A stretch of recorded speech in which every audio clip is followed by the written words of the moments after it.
les médecins doivent répondre quand les malades demandent de l'aide. Il faut les prendre en charge, il faut les aider, il faut que l'on utilise tel ou tel médicament, il faut les traiter et les prendre en charge. Et au fur et à mesure, la qualité de la prise en charge s'améliore. Vous parlez de traitement. Quelles sont les dernières informations, quelles sont les dernières publications dont vous souhaitez nous faire part concernant le traitement du Covid? Oh, écoutez, déjà, si vous voulez, pour remettre les choses en clair, pour ne pas s'imaginer que la leçon est terminée, parce que les gens ont décidé que la leçon était terminée, et la leçon du remdesivir est terminée. C'est-à-dire qu'on a essayé de nous intoxiquer, ça a marché, d'ailleurs c'est un moment absolument extraordinaire, de voir que nous n'avons pas les remparts contre la puissance financière de cette nature. C'est-à-dire quand on est en train de parler de milliards de dollars, nous n'avons pas, notre société n'a pas les contre-pouvoirs nécessaires pour empêcher de faire n'importe quoi et de vendre n'importe quoi.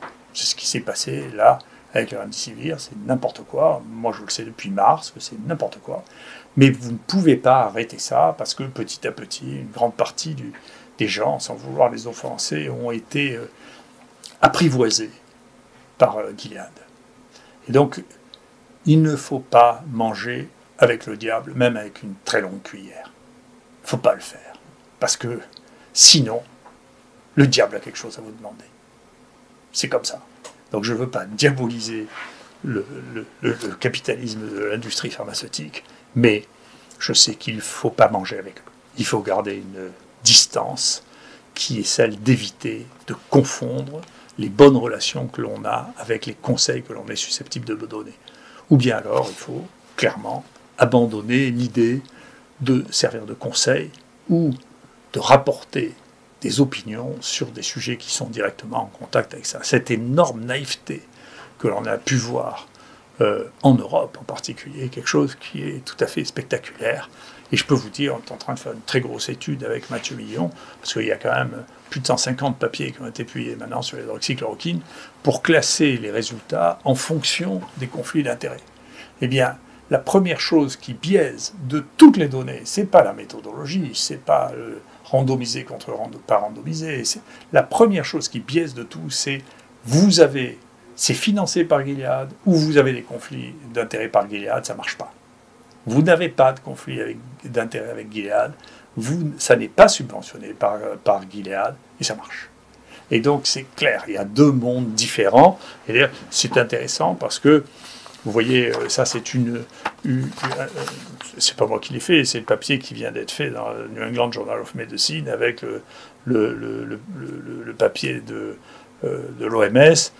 J'attends, moi je voudrais bien, j'ai demandé officiellement à l'INSERM de me donner les données brutes de Discovery, je ne les ai pas, je voudrais les avoir parce qu'elles sont noyées dans ce papier-là. Mais même dans ce papier-là, vous voyez, quand on compare la survie avec l'hydroxychloroquine et le remdesivir dans ce papier-là, qui n'est pas le mien, dans les endroits dans lesquels il y avait les deux, on voit que la survie avec l'hydroxychloroquine était meilleure, même si sur cet échantillon, qui est un échantillon très faible, ça n'est pas significatif.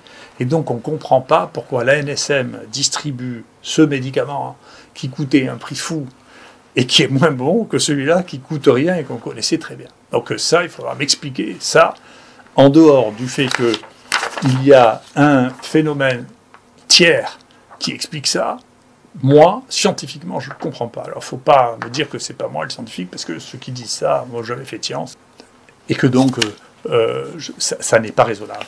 Ce qui est intéressant, si vous voulez, ce qui est vraiment très, très utile à avoir en tête, c'est qu'enfin, le British Medical Journal, qui est probablement le troisième meilleur journal de médecine au monde, a une position qui n'est pas celle du Lancet ni le New England, qui a servi essentiellement de publicité au remdesivir dans cette période, et qui nous pose un problème de crédibilité majeur. Je pense qu'il faudra un jour avoir des journaux qui refusent de publier les articles qui sont promus par l'industrie, de manière à pouvoir avoir des vrais référents. Ça n'est plus supportable. Ou des journaux qui ont eux-mêmes un conflit d'intérêts en étant subventionnés ou en étant financés par l'industrie pharmaceutique. Donc on aura un vrai point sur la crédibilité qui est un tournant majeur. Et le British Medical Journal avait fait une chose très très importante, c'est eux qui avaient complètement démonté l'histoire du Tamiflu, qui était l'autre médicament de Gilead, mais cette fois-là distribué par Roche, qui a inondé le marché pour la grippe et dont jamais personne a réussi à démontrer que ça servait à quoi que ce soit. Ils l'ont entièrement démonté. les gens qui vendaient ça avaient réussi à en faire un des médicaments essentiels sur la liste de l'OMS. Je vous rassure, ça a été enlevé dès que le brevet est tombé. C'est partie de la liste de l'OMS. C'est ridicule.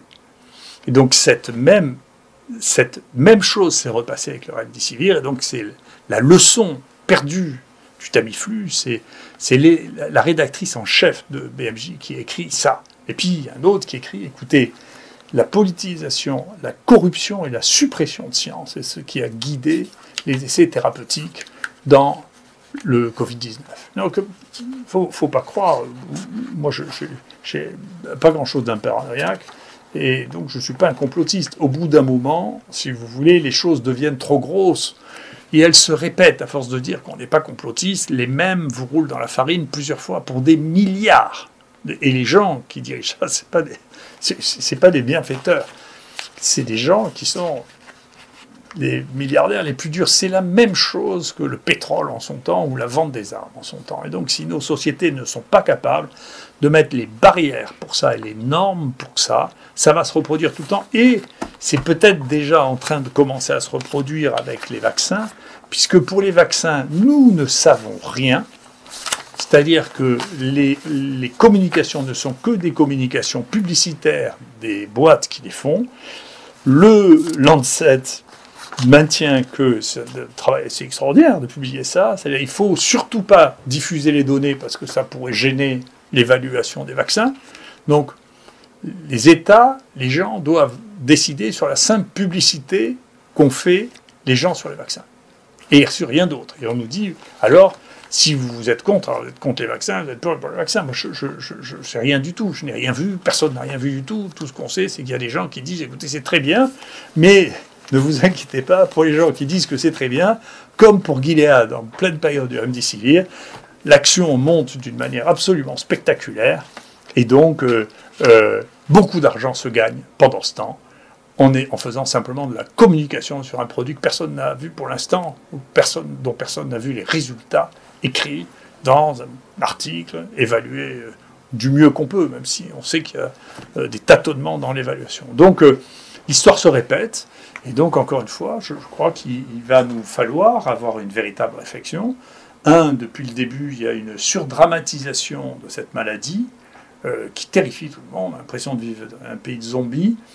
La deuxième chose, c'est que du coup, on terrifie les gens, on leur dit mais on a une baguette magique, il n'y a plus qu'à attendre la baguette magique. Alors la première baguette magique, c'était leur remdesivir. Personne ne pouvait croire à partir de mars que ça allait être une baguette magique, plutôt que de dire écoutez, on va faire comme on fait d'habitude, on va soigner les gens, on va s'en occuper, on va les tester, on va leur donner les médicaments qu'on a sous la main. Il y a plein de produits qui sont anodins, qui ont une activité contre le virus in vitro, qui sont anodins, qu'on peut tester, qu'on peut évaluer. Aucun d'eux n'est testé, n'est évalué, parce que il n'y a que si c'est un énorme machin qui va rapporter des milliards qu'on le teste, et qui va intéresser les gens.